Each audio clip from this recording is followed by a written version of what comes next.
Hey guys! Well, I did it. I have finished reading The Gifts of Imperfection by Brene Brown.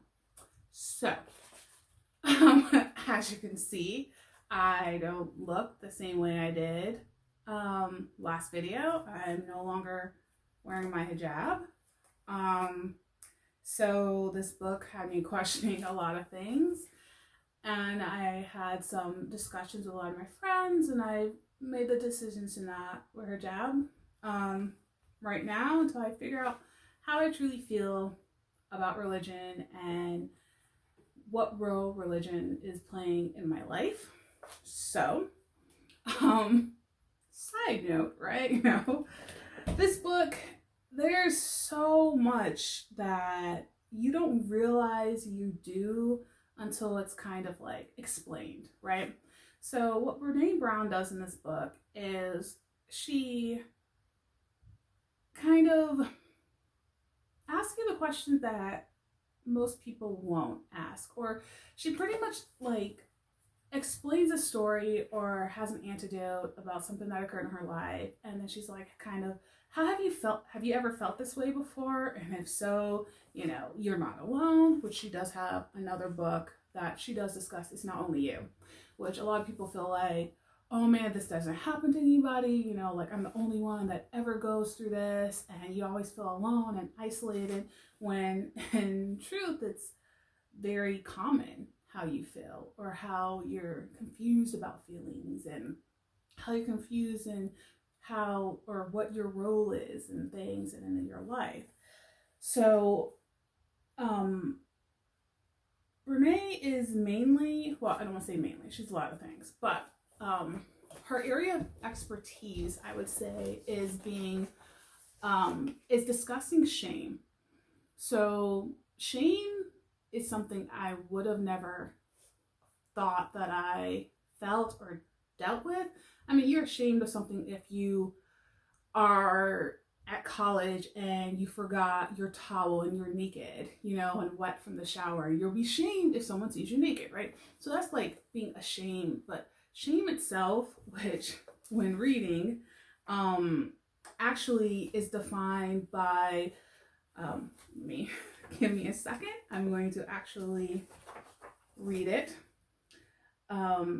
Shame is the intensely painful feeling or experience of believing that we are flawed and therefore unworthy of love and belonging. Now, when I read this, I got chills. And shame, in a sense, is the fear of, if you really felt or acted the way you wanted to, will you be accepted? This equates to, I know a lot of people who are probably trying to come out the closet, have questions about their sexuality, but it can relate to any aspect of your life, like if you went to school for medicine, but you have this desire to quit and be an actor or actress, or if you want to, or bake cakes, right? The shame of how you'll be perceived, or the fear of how you'll be perceived, and if you do this thing, will your family still love you? It's such a risk to be accepted in life. It's such a risk to put yourself out there and not be afraid of how you're going to be perceived, which in 2020 now, we are exposed to so much that no one should have to feel shame or fear or anxiety over just expressing themselves. I mean, I grew up very tolerant of other people and of their differences, and I've always been really open to, oh, okay, so you want purple hair now, cool, kind of matches your shirt. I've always been very accepting of people's differences. But what this book showed me is that I haven't been accepted to myself and to how I perceive myself. I pretty much have stayed the status quo, every so often there's a glimpse of myself that I'll do something out of the box, but then I'll jump right back in the box. So like, oh, it was crazy, but it wasn't too crazy, so it's somewhat accepted. Like I don't think I've ever said, you know what, I don't think I like purple anymore. You know, I'm never gonna, you know, okay, that's a really bad example, but I don't think I gave myself the same chance that I give other people, because I'm terrified of how I will be perceived by my family.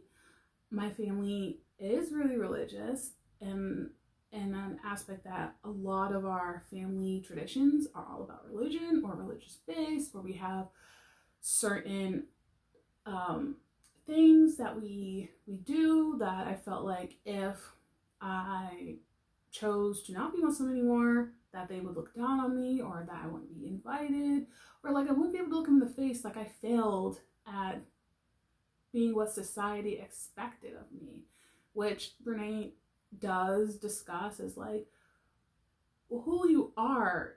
You know, there's not like you were born into this family, so you're all supposed to be engineers, or you're all supposed to be cobblestone people or makers, and each person's an individual. And if you're not living for yourself, like who are you living for? You can't live for your family. They're not the ones who are in your shoes. You have to live for yourself and find what works for you. So I'm going to be trying a lot of things to figure out what works for me. I mean, I think I like a lot of things because they're not too out of the norm, and I feel like if I said okay, that I wouldn't be rejected and people still care.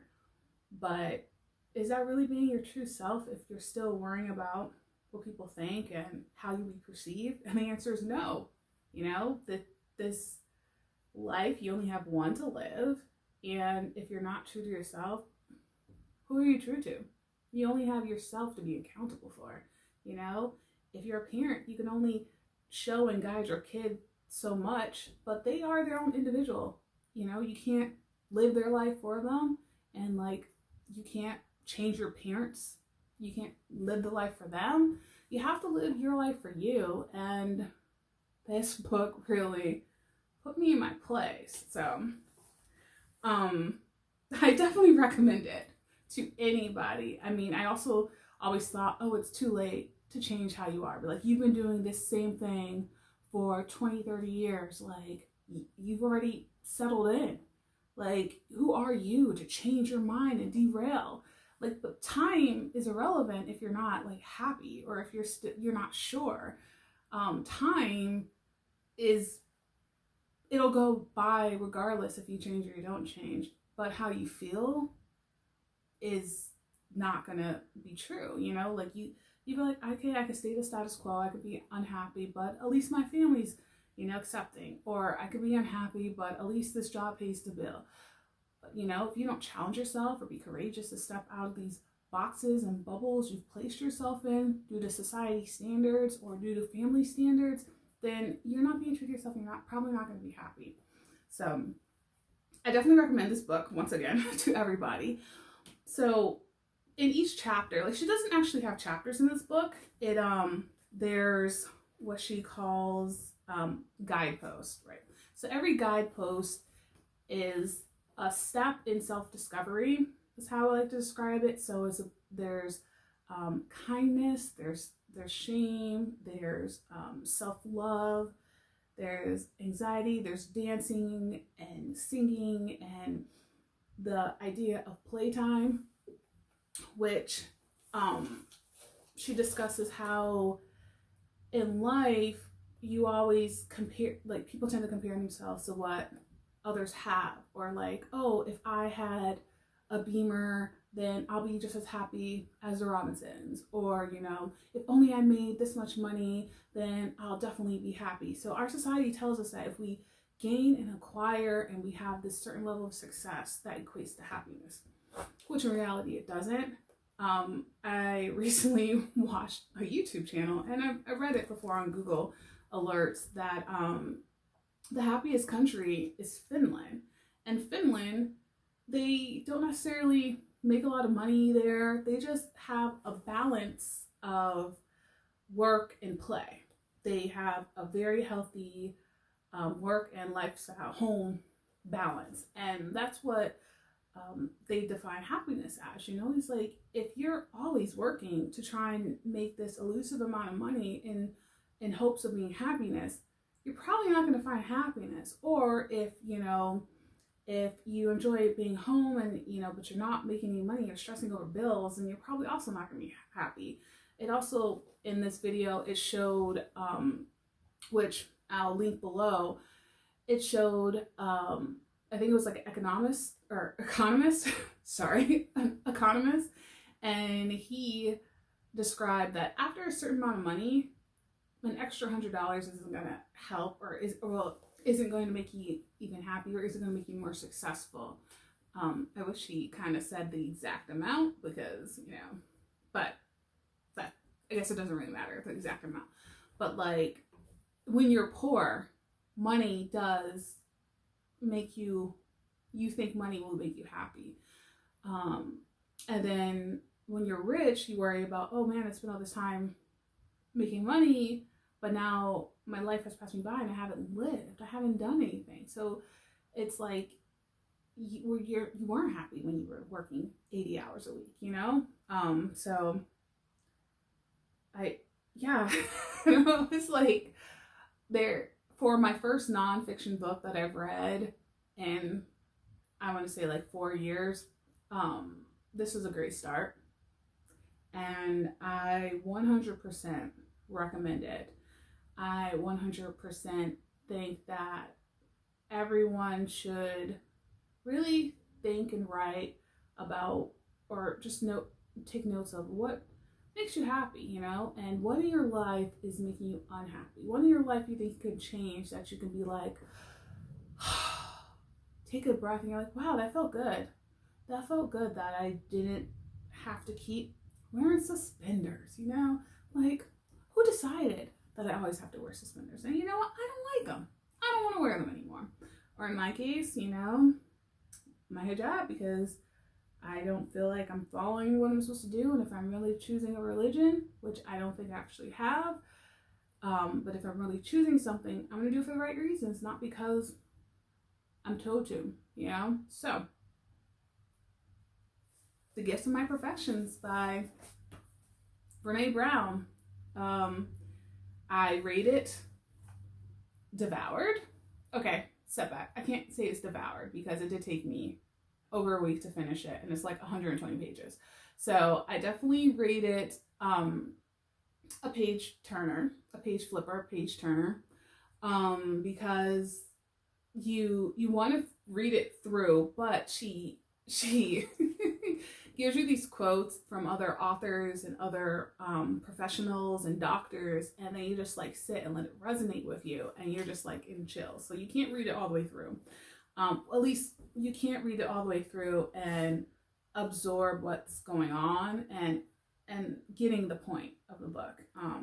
As you can see, I've got many pages that are tabbed, but yeah, this is a book that I think has to stay with you for a while. You can read it and you start working on things, but you need to keep it in view. So you're reminding yourself, you know, to be compassionate with yourself, you know, and to find your truth and be who you are supposed to be, not who you think you are.